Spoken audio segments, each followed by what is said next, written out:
Muy buenas a todos y todas, otra vez en otro programa de Viva el Valle. Ya aprendimos de todo, xota, muñeira, figuras de xota, el paso xota, el paso corriu, a tocar la pandereta, a tocar les castañueles. Agora vamos a aprender a tocar les cuchares, que con unos cuchares de son de madera, pero bueno, también valen con los cuchares de la sopa el día Nochebona o el día Nochevieja. Qué mejor que quedar como por lo menos que sabes hacer algo el día de la cena familiar. Vamos, agárrenles así y es lo mismo que para la pandereta, los mismos toques. Ana come pan, Ana come pan solo, dai manolín, que es el mismo toque, al fin de cuentas.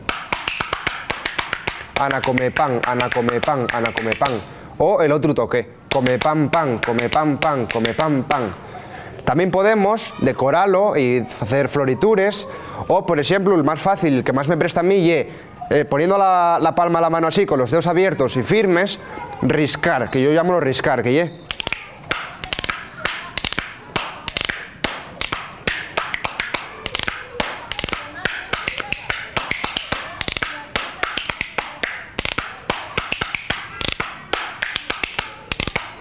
Y ya estaría, con esto ya somos unos profesionales del baile, de la música, de la pandereta y de las escenas familiares, con los cuchares.